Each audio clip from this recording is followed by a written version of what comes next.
በቀጣይ 3 እና 4 ወራት ውስጥ ለጡረተኞች ይተገበራል የተባለው ጥቅማ ጥቅም ይፋ ሆነም። ጡረተኞች ለሀገር ካበረከቱት አገልግሎት አንጻር በቂ ነው ባይባልም ግን እጅግ አስፈላጊና ሊበረታታ የሚገባ ጉዳይ ነው።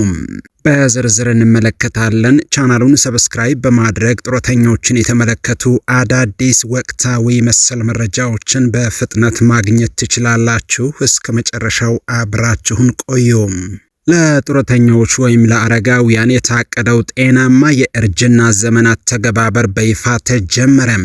ሄልፕ ኤጅ ኢትዮጵያ የተባበሩት መንግስታት የኢኮኖሚና ማህበራዊ ጉዳይ መምሪያ UNDESA እንደ አውሮፓውያን አቆጣጠር በ2026 ያወጣውን መረጃ ጠቅሶ እንደገለጸው በኢትዮጵያ 6.1 ሚሊዮን አረጋውያን ወይም ጡረተኞች ይኖራሉ። ይህ ቁጥር እንደ አውሮፓውያን አቆጣጠር በ2050 ወደ 14 ሚሊዮን ይደርሳል ተብሎ ይገመታል። የኢትዮጵያውያን አማካይ የህይወት ዘመን ወደ 70 ዓመት ከፍ ብልም አረጋውያን ጤናማ ሆነው መቆየት የሚችሉት እስከ 58 ዓመት ድረስ በመሆኑ የመጨረሻዎቹን 12 ዓመታት በህመም እንዲያሳልፉ ይገደዳሉ።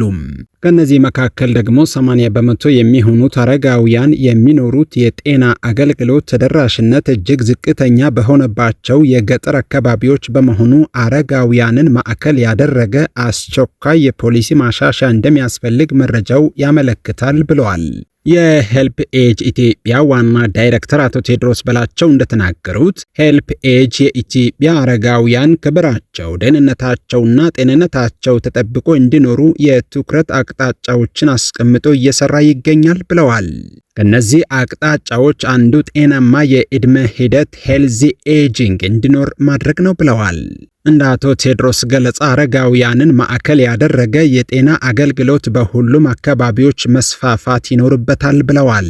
በተለይ ተላላፊ ያልሆኑ በሽታዎችን ቀድመው ከመከላከልና ከመቆጣጠር እንደ የመርሳት በሽታ ያሉ የአእምሮ ጤና እክሎች ትኩረት እንዲያገኙ የማድረግና የረጅም ጊዜ የጤና አገልግሎቶች በጤና ስርዓቱ ውስጥ እንዲካተቱ ድርጅቱ ከባለድርሻ አካላት ጋር በመሆን እየሰራ ይገኛል። እንደ ዳይሬክተሩ የአረጋውያን ደህንነትና ጤናማ ህይወት እንዲረጋገጥ ለማስቻል ከባለድርሻ አካላት ጋር በመተባበር እንደ አውሮፓውያን አቆጣጠር ከ2026 እስከ 2030 የሚተገበር የጤናማ አረጋዊነት ስትራቴጂ ተቀርጾ ወደ ስራ ተገብቷል ብለዋል። አሁን ላይ ከሰው ወደ ሰው የማይተላለፉ ነገር ግን ከዕድሜ መግፋት ጋር ተያይዘው የሚከሰቱ እንደ ስኳር፣ ደም ግፊትና ስትሮክ ያሉ በሽታዎች በመስፋፋታቸው ምክንያት በመላ ኢትዮጵያ የሚገኙ አረጋውያን ከነዚህና መሰል በሽታዎች ለመታደግና ጤናማ ህይወት እንዲኖሩ ለማስቻል ታስበው ስትራቴጂው ስለመዘጋጀቱ አስታውቀዋል። የጤና ሚኒስቴር ከሄልፕ ኤጅ እና ከሌሎችም ባለድርሻ አካላት ጋር በመተባበር ስትራቴጂውን በማዘጋጀት በኩል ከፍ ያለ ሚና ተጫውቷል ያሉት አቶ ቴድሮስ ስትራቴጂው በሁሉም ክልሎች እንደሚተገበር፣ የክልል ጤና ተቋማት ለአረጋውያን ምቹ የሆነ የጤና አገልግሎት ማቅረብ የሚችሉበትንም አሰራር ያስቀመጠ መሆኑንም ጠቁመዋል። ሁሉም የጤና ተቋማት አረጋውያን የአንድ መስኮት አገልግሎት እንዲያገኙ የማድረግ ኃላፊነት በስትራቴጂው አጽንኦት የተሰጠው መሆኑንም ዳይሬክተሩ አክለዋል። የጤና ሚኒስቴር ተወካይ ሲስተር ጥሩ ወርቅ አክሊል እንደተናገሩት ከ64 በመቶ በላይ የሚሆኑ አረጋውያን አሊያም ጡረተኞች ተላላፊ ባልሆኑ በሽታዎች እንደ ስኳር፣ ደም ግፊትና የልብ ህመም ባሉ በሽታዎች ይጠቃሉ። ከዚህ ጋር ተያይዞ በኢትዮጵያ ለአረጋውያን የሚሰጠው የጤና እንክብካቤ በሚፈለገው ደረጃ ላይ ባለመሆኑ አረጋውያን ጤናማ የእርጅና ዘመን እንዳይኖራቸው እያደረገ ይገኛል።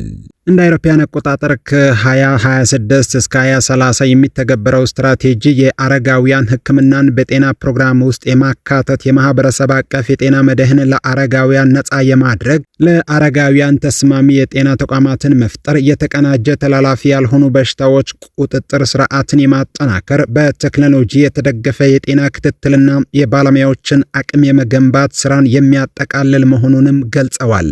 አብዛኞቹ አረጋውያን በገጠር የሚኖሩ በመሆናቸው የጤና ኤክስቴንሽን ባለሙያዎች ስለ አረጋውያን ጤና፣ ስለ ተላላፊ ያልሆኑ በሽታዎችና ስለ ቤት ውስጥ እንክብካቤ ልዩ ስልጠና እንዲያገኙ ማድረግ እንደሚገባ በሆስፒታሎችና በጤና ጣቢያዎች ለአረጋውያን ቅድሚያ የሚሰጡ ወረፋዎች፣ የተለያዩ የመታከሚያ ክፍሎችና ለመንቀሳቀስ አመቺ የሆኑ መሰረተ ልማቶች እንዲሟሉ ማድረግ የሚሉት በስትራቴጂው ከተቀመጡት ግቦች መካከል የሚጠቀሱ መሆናቸውን አስታውቀዋል። ሄልፕ ኤጅ ኢትዮጵያ ስትራቴጂውን አስመልክቶ ሰሞኑን ከሚመለከታቸው ባለድርሻ አካላት ጋር የውይይት መድረክ አዘጋጅቶ ነበረም።